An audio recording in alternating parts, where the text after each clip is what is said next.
한번 따라서 하겠습니다. 죽어야 삽니다. 내가 살아있으면은 하나님의 뜻이 이루어지지 않고, 내가 죽으면은 나를 통해서 내 안에서 하나님의 뜻이 이루어질 수가 있죠. 그리고 하나님과 더불어서 동행하는 것도 가능하고, 우리의 삶 가운데 하나님의 뜻을 이루어 드릴 수 있습니다만은, 내가 죽지 않으면은, 내가 살아있으면은 내 뜻이 이루어지겠죠. 그 과정에서 많은 다툼도 있을 것이고, 아픔도 있을 것이고, 허물도 보이게 될 것입니다. 그래서 내가 죽어야 합니다. 그래야 살 수가 있죠. 이것을 보여주는 것이 바로 예수님의 십자가 사건이었습니다. 예수님께서 십자가 지시기 직전에 미리 보여주신 것이 있습니다. 성찬식을 통해서 예수님 자신의 죽음에 대해서 알려주셨습니다. 성찬식, 즉 마지막 성만찬이라, 그런데 그 자리에 예수님께서 계시고 예수님의 제자들이 함께 있으면서 예수님께서 누가복음 22장 17절에서 9절 말씀을 보면, 이에 잔을 받으사 감사 기도하시고 이르시되, 이것을 갖다가 너희끼리 나누라. 내가 너희에게 이르노니, 내가 이제부터 하나님의 나라가 임할 때까지 포도나무에서 난 것을 다시 마시지 아니하리라 하시고, 또 떡을 가져 감사 기도하시고 떼어 그들에게 주시며 이르시되, 이것은 너희를 위하여 주는 내 몸이라. 너희가 이를 행하여 나를 기념하라 하시고, 예수님께서 잔을 가져서 나누어 주시면서 너희를 위해서 흘리는 나의 피, 언약의 피다, 이렇게 말씀을 하셨고, 그 다음에는 떡을 나누어 주시면서 이것은 너희를 위하여 찢기는 내 살이다 라고 말씀하셨습니다. 제자들은 떡을 먹었습니다. 떡, 그리고 포도주를 마셨습니다. 근데 예수님께서는 의미를 부여를 해주셨죠. 그냥 포도주가 아니고 그냥 떡이 아니다. 이건 내가 너희를 위해서 흘리는 피와 살이다라면서 의미를 부여해 주셨습니다. 그래서 사실 제자들은 포도주와 떡을 먹고 마셨는데, 그것은 곧 예수님의 살과 예수님의 피였습니다. 오늘 우리 또한 떡을 먹고 그리고 포도주를 마실 겁니다. 그러니까 이것은 단순한 떡과 포도주가 아니라 예수님께서 나를 위해서 대신 죽어주시면서 찢기셨던 예수님의 살이고, 그리고 흘려주셨던 예수님의 피입니다. 우리가 이것을 믿으면서 받으면 제자들이 받았던 것이나 우리가 받았던 것이나 사실은 다 똑같은 것이 됩니다.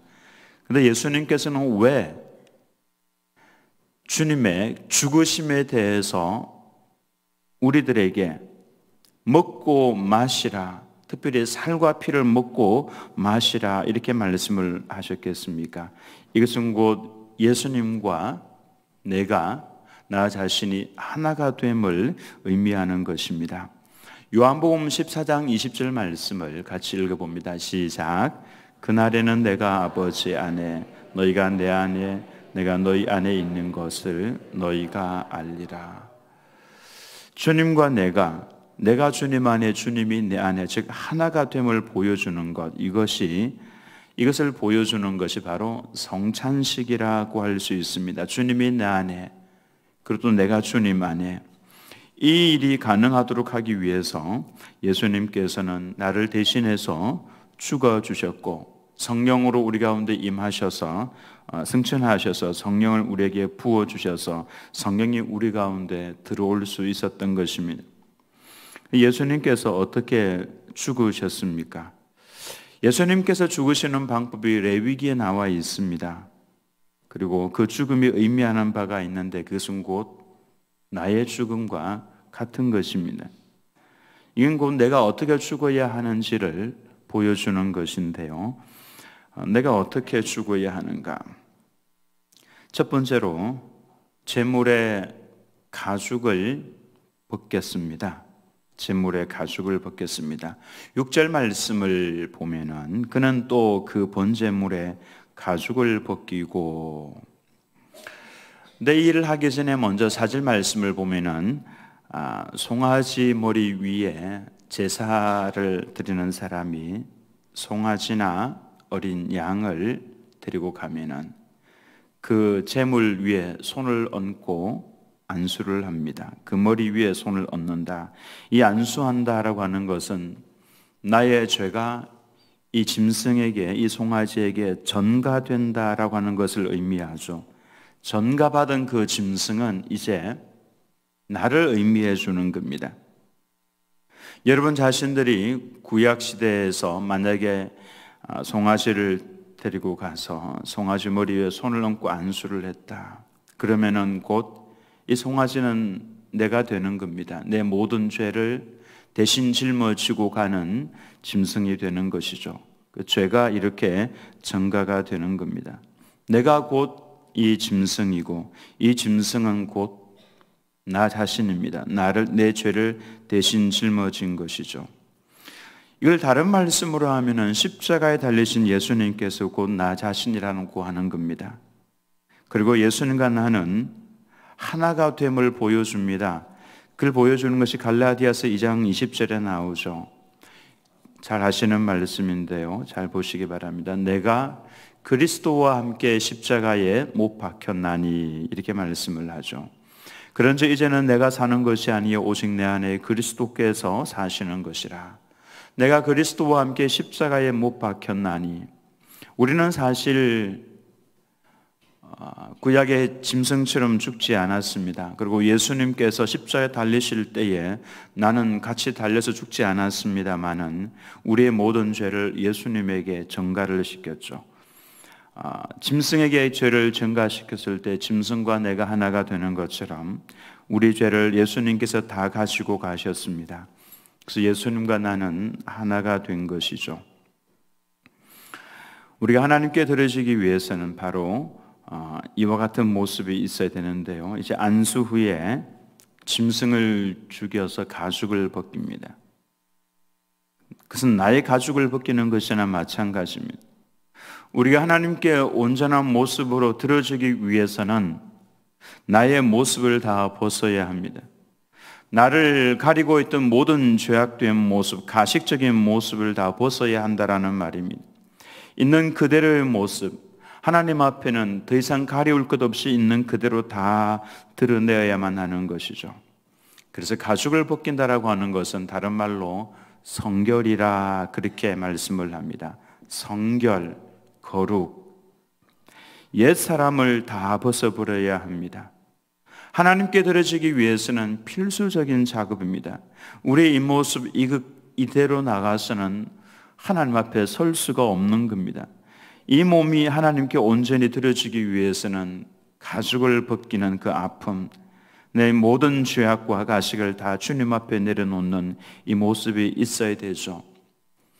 이것은 곧 구약의 할례와 같은 의미입니다. 가죽을 벗겨서 내는 것과 할례는 같은 의미입니다. 할례는 우리 몸에 있는 생식기 끝을 잘라내는 것이 할례죠. 이 할례를 하고 나면은 3일 정도는 꼼짝을 못합니다. 옛 사람, 옛 성품을 다 벗어버리고 하나님 없이 살아가던 내 옛 모습을 내려놓는 것이 그만큼 아프고 힘들다라고 하는 것이죠. 그러나 그렇게 죽어야만 된다라고 하는 겁니다. 이 의식을 거쳐야 하나님의 백성으로 인정을 받았습니다. 죽어야 하나님 앞에 온전히 드려질 수 있다라고 하는 것이죠. 골로새서 2장 11절에서 12절을 보면은 또 그 안에서 너희가 손으로 하지 아니한 할례를 받았으니 곧 육의 몸을 벗는 것이요 그리스도의 할례니라. 너희가 세례로 그리스도와 함께 장사되고 또 죽은 자들 가운데에서 그를 일으키신 하나님의 역사를 믿음으로 말미암아 그 안에서 함께 일으키심을 받았느니라. 할례의 진정한 의미가 육의 몸을 벗는 것이라고 했습니다. 사도 바울은 이것을 단순히 육체 행하는 것이 아니라 마음에 하는 것이다. 할례는 육체 하는 것이 아니라 마음이 하는 것이다라고 다시 해석을 해 주었습니다. 로마서 2장 28절에서 9절 말씀에 무릇 표면적 유대인이 아니요 표면적 육신의 할례가 아니니라. 오직 이면적 유대인이 유대인이며 할례는 마음에 할지니 영에 있고 율법 조문에 있지 아니한 것이라. 그 칭찬이 사람에게서가 아니요 다만 하나님에게서니라. 진정한 유대인은 누구인가? 아브라함의 육신적인 자녀가 진정한 유대인이 아니라 이면적 유대인, 즉 영적인 유대인이 있다고 말씀을 하고 있죠. 예수 그리스도로 인해서 거듭난 하나님의 백성, 우리가 바로 유대인이다. 할례는 이스라엘 백성들, 육신의 그 자녀들이 육신에 행하던 그 할례가 아니라 마음에 할지니, 이렇게 말씀을 합니다. 잘라내는 것이 있는데 그것이 우리 마음에 있고 그 마음에 있는 것을 잘라내어야 한다라고 말씀을 합니다. 즉 사람의 마음의 가죽을 잘라내는 것입니다. 육신의 정욕과 잘못된 모든 죄악된 것을 잘라내는 이 개념을 여러분 가지고 계셔야 합니다. 예레미야 선지자도 동일한 말씀을 이미 하셨죠. 예레미야 4장 4절에 유다인과 예루살렘 주민들아, 너희는 스스로 할례를 행하여 너희 마음 가죽을 베고 나 여호와께 속하라. 마음의 가죽을 베어야만 하나님의 속한 자가 될 수 있다. 그리하지 아니하면 너희 악행으로 말미암아 나의 분노가 불같이 일어나 사르리니 그것을 끌 자가 없으리라. 악행을 잘라내어야 한다라는 말씀입니다. 이것을 마음 가죽을 벤다라는 표현을 쓰고 있는 것이죠. 짐승의 가죽을 벗기는 것은 곧 내 마음의 가죽을 베는 것이나 베는 것과 같은 것입니다. 그걸 다 제거해야 하나님의 백성으로 살아갈 수가 있는 것이죠. 바로 예수님의 십자가상의 모습이 딱 이와 같았습니다. 채찍에 맞아서 다 찢어졌습니다. 터졌습니다. 나의 육신의 정욕과 안목의 정욕을 다 십자가에 못을 박은 것이죠. 이처럼 성도는 반드시 그 죄악을 잘라내어야 합니다. 그 죄악을 잘라내고 다시는 그 앞에 서지 않도록 도와달라고 기도하면서 우리는 살아가야 한다라고 하는 것이죠. 그가 바로 하나님의 백성이다, 그렇게 말씀을 합니다. 성도가 잘 죽으면 누가 편한지 아십니까?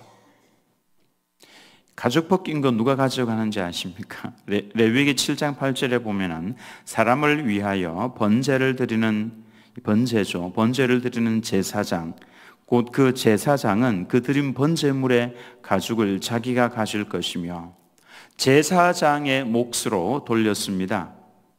유용하게 사용하라고 하는 것이죠.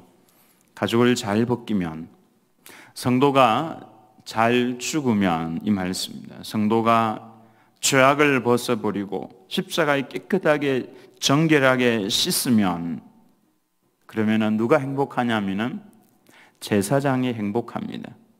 성도가 잘 죽으면 목회가 평안하고 행복하고 풍요롭게 됩니다. 제발 잘 죽으셔야 합니다. 한번 따라서 하겠습니다. 잘 죽겠습니다. 여러분 잘 죽으면 누가 행복할 것 같습니까? 제가 행복합니다. 그리고 두 번째로 제사를 지내는 자는 제물을 부위별로 각을 떠야만 했습니다. 각. 6절에 보면 그는 또 그 번제물의 가죽을 벗기고 그 다음에 각을 뜰 것이요. 가죽을 벗기고 난 다음에 부위별로 토막을 냈습니다. 철저하게 죽이는 것이죠. 더 이상 살아날 가능성이 제로입니다. 완전히 끝난 것이죠. 완전히 부수어버린 겁니다. 완전히 가루가 되는 것이나 마찬가지입니다. 이제부터 전적인 하나님 앞에서의 헌신, 주님, 제가 주님 뜻대로만 순종하면서 살아가겠습니다. 예수님께서 바로 이러한 온전한 번제로 죽어주신 겁니다. 온 부위를 각을 떠서 태워버렸던 것처럼 하나님 앞에 온전한 희생의 제물로 하나님 앞에서 죽으셨다라고 하는 것입니다. 그래서 예수님은 정말 잘 죽으신 겁니다. 철저하게 죽으신 겁니다. 우리도 그와 같이 예수님과 함께 십자가에 못이 박혔고 그렇게 죽었습니다. 안 살아나야 되는데 자꾸만 살아나죠. 이유가 있습니다. 잠시 이따 살펴볼 텐데요. 성찬을 대하는 우리의 자세는 바로 이래야 합니다. 예수님께서는 그렇게 온전하게 죽어주셨습니다. 그리고 그것을 기념하기 위해서 성찬식에 참여하라, 성찬식을 거행하라고 하셨습니다.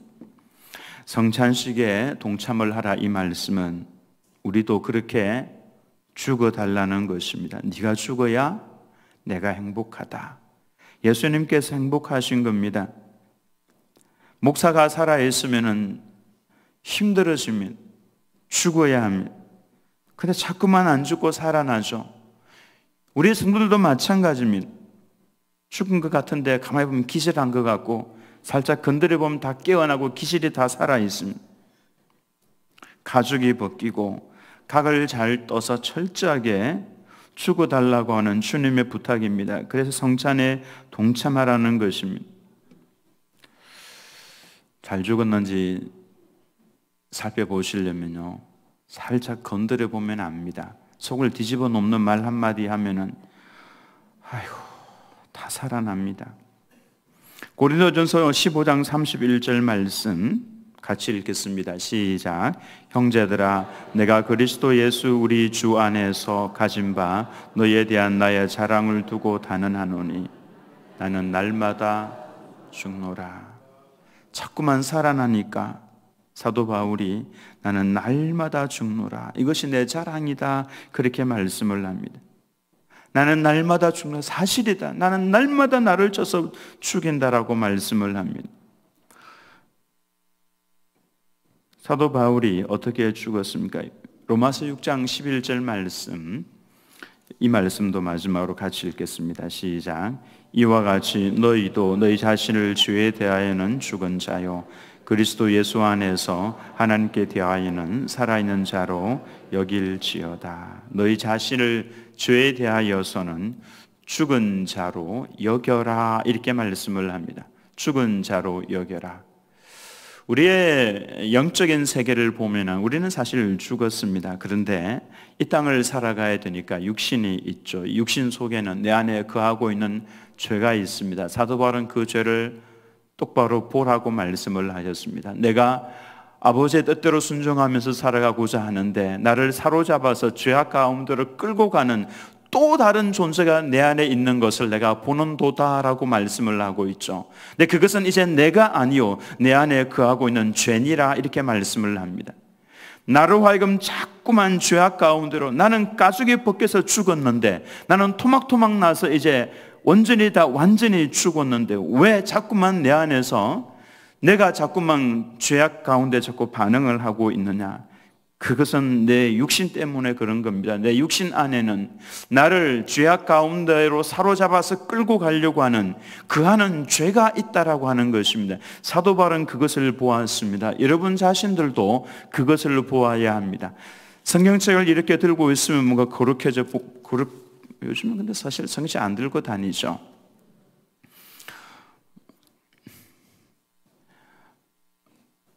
핸드폰에 성경책을 넣어서 다니면서 핸드폰에 설교 말씀도 타이핑을 하는 세대입니다. 할머니 할아버지도 그렇게 하시던데요. 언젠가 제가 예배 시간에 핸드폰 보는 것 때문에 막 이만큼 불불 제가 살아가지고 막 큰 소리를 한번 쳤던 적이 있었죠. 그랬더니 몇 분이 저에게 찾아오셔서, 목사님, 저 핸드폰에 성경책이 들어가 있고요, 핸드폰에 목사님 설교 타이핑 이렇게 하고 있고요, 그래서 예배 시간에 핸드폰을 봐야 되는데 어떻게 하죠? 그래요. 그러시냐고, 하시라고 말씀드렸습니다. 그래서 여러분 핸드폰 보셔도 됩니다. 예배 시간에 핸드폰 펼쳐놓고 보십시오. 또 타이핑도 하십시오. 근데 그 톡하고 문자하고 그러지 마시고요. 활용할 수 있으면 활용하십시오. 그때 제가 살아서 큰 소리 쳤던 거 죄송합니다. 네. 하셔도 됩니다. 네. 근데 하나님께서는 너희 자신을 죄에 대하여는 죽은 자로 여길지어다 그랬죠. 따라서 하겠습니다. 나는 죽었습니다. 그런데 왜 자꾸 내가 살아나냐고요? 죽은 자로 다시금 여기시기 바랍니다. 나는 죄에 대해서 죽었는데 내가 왜 죄에 대해서 내가 반응을 해야 되는가? 대신에 나는 그리스도 안에서 하나님께 대하여 살아있는 자로 여길지어다 그랬죠. 여길지어다. 나는 이제 하나님께 대해서 반응을 해야 될 사람입니다. 반응을. 그래서 이게 여길지어다 그렇게 생각을 하라는 말씀입니다. 나는 이제 죄에 대해서 죽었는데 왜 내가 죄에 대해서 반응을 해야 되는가 하면서 내 안에서 일어나고 있는 그 죄악에 대해서 단호하게 거절을 할 수 있어야 합니다. 그리고 내 안에 살아계시는 전능하신 하나님께서 계시죠. 내 안에 성령께서 내 안에 들어와 계시는 겁니다. 그 주님을 바라보면서 나는 주님의 말씀에 순종하겠습니다. 이렇게 반응을 하라고 하는 것입니다. 이것이 사도 바울이 나는 날마다 죽노라라고 했던 바로 그 말씀의 모습입니다. 이제 나는 십자가에 달려서 죽었는데 성찬식에 임하는 것은 나의 죽음을 의미하는 것입니다. 죄에 대해서는 죽었고 예수님에 대해서는 살아난 이 모습을 보여주는 것이 성찬식에 임하는 것입니다. 그런데 내가 왜 자꾸만 죄악에 반응합니까? 하나님 앞에서 이 고백을 늘 하시기 바랍니다. 사도 바울이 나는 날마다 죽노라 그랬죠. 이것은 하나님, 저는 죄에 대해서 이미 죽었는데 자꾸만 내 안에서 죄악 가운데 반응하라고 유혹하는 것이 있습니다. 예수님의 이름으로 물리치면서 이기시기를. 그래서 하나님의 말씀에 대해서는 반응을 하고 죄에 대해서는 반응을 하지 않는 날마다 죽는 연습을 하면서 날마다 죽는 그런 하나님의 백성으로 살아가시기를 예수님의 이름으로 축원합니다.